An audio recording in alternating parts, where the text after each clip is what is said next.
اعوذ باللہ السمیع العلیم من الشیطان الرجیم بسم اللہ الرحمن الرحیم اتأمرون الناس بالبر وتنسون انفسکم وانتم تتلون الكتاب افلا تعقلون صدق اللہ العلی العظیم ونفعنی وإیاکم بالذکر الحکیم۔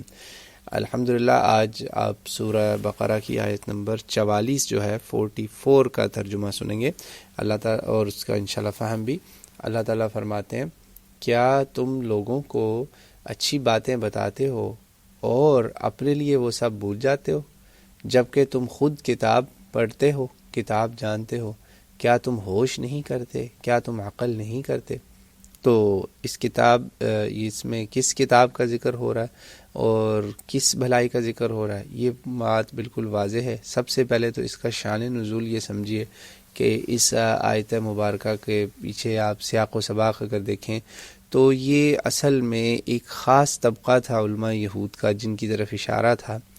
یہ وہ لوگ تھے جو رسول اللہ صلی اللہ علیہ وسلم کو سچا نبی مانتے تھے، ٹھیک ہے نا، کہتے تھے کہ آپ صحیح ہیں، مگر یہودیت پہ بھی اٹکے رہے، کلمہ نہیں پڑھا، آپ صلی اللہ علیہ وسلم پہ ایمان نہیں لائے۔ اس کا ثبوت کے طور پر نا، دلیل کے طور پر میں آپ کو دو یہودیوں کا ذکر کرتا ہوں، جس کے یہ حدیث جو ہے غالباً جامع ترمذی میں ہے، لیکن اس کو امام نووی جو ہیں اپنی ریاض الصالحین میں لے کے آئے، اور ریاض الصالحین میں اس کو ادب کے میرے خیال باب میں وہ لائے، فضائل یا ادب کے، جہاں یہودی آئے، انہوں نے آپ صلی اللہ علیہ وسلم سے آپ کی نبوت کے بارے میں سوالات کچھ پوچھے کہ موسیٰ علیہ السلام کی نبوت کی کیا ہیں 9 نشانیاں، یہ بتاؤ یہ بتاؤ، اور کہا اللہ کی قسم ان سوالات کا جواب صرف ایک نبی ہی دے سکتا تھا، اور آپ نے وہ دیے۔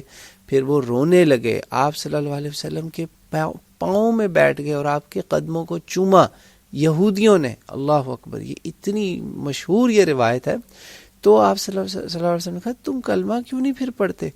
رو بھی رہے ہیں، عقیدت بھی کر رہے ہیں۔ میں کہا نہیں، ہم اپنی قوم سے ڈرتے ہیں کہ وہ ہمیں ہلاک کر دیں گے۔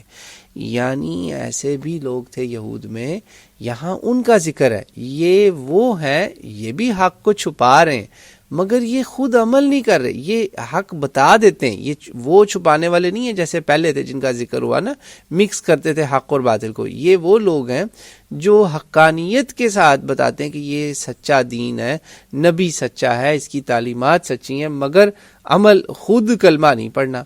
ایسے لوگ آپ کو آج بھی نظر آئیں گے۔ ایک تو اس کا یہ ہے اس آیت مبارکہ کا گروہ۔ دوسرا اس آیت مبارکہ کا ایک بہت ہی جسے کہتے ہیں نا تکلیف دہ پہلو، مشکل پہلو، وہ ہے دوسروں کو نیکی کی طرف بلانا اور خود نیکی سے فرار۔ یہ دونوں اس آیت کے صحیح تراجم ہیں۔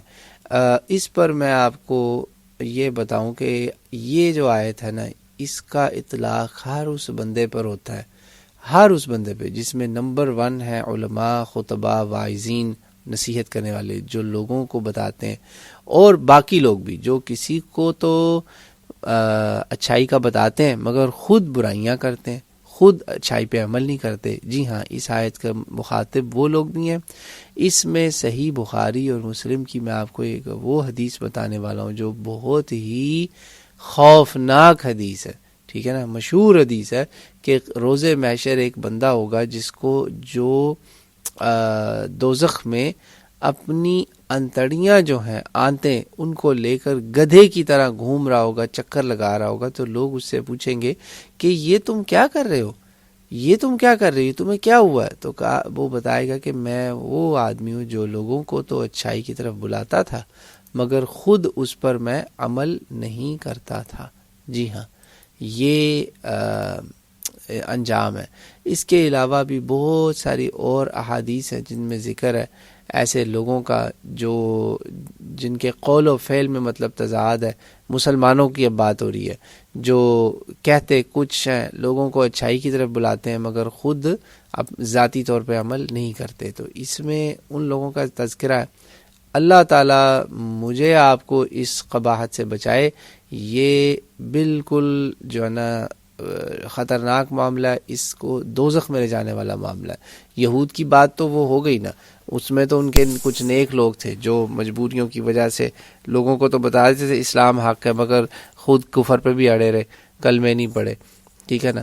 کئی اس میں 2-3 ورائٹیز کے لوگ تھے، مگر اب امت محمدیہ میں جو لوگ ہیں، اور یہ تمام مفسرین نے تفاسیر میں ان لوگوں کا ذکر کیا، یہ حدیثیں تفاسیر میں بھی لکھی ہوئی آپ کو ملیں گی، امام طبرانی کی اور مختلف حدیثیں جو ہیں کہ وہ آپ صلی اللہ علیہ وسلم نے بتایا کہ وہ عالم، وہ نیک آدمی جو لوگوں کو بھلائی کا بتائے اور خود اس پہ عمل نہ کرے، وہ ایسے ہی ہے کہ چراغ ہے جس کی روشنی سے لوگ خود فائدہ اٹھا رہے ہیں، مگر چراغ خود جو ہے وہ جل رہا ہے، یعنی کہ you like burning your self, جلنا، آگ میں جلنے والی بات ہے نا، وہی جو میں نے آپ کو حدیث بتا دی، بہت خطرناک بات ہے۔ یہ خطیب اور واعظ تو دوزخ میں جلتے ہوئے دیکھے گئے ہیں، آپ صلی اللہ علیہ وسلم نے معراج میں بھی ان کو دیکھا ہے، معراج والی رات میں بھی دیکھا ہے۔ یہ مصنف ابن ابی شیبہ کی حدیث ہے، امام ابن کثیر بھی اس کو لے کر آئے ہیں، بہت ہی خوفناک بات ہے۔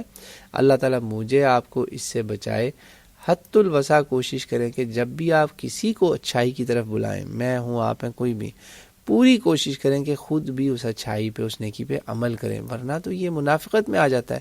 اللہ تعالیٰ نے اس کی زبردست تنقید کی ہے قرآن پاک میں، میں آپ کو اس کے ثبوت کے طور پہ آیت کی آیت سے تفسیر ہوگی انشاءاللہ، وہی اصول جو ہم نے شروع میں وضع کیے تھے۔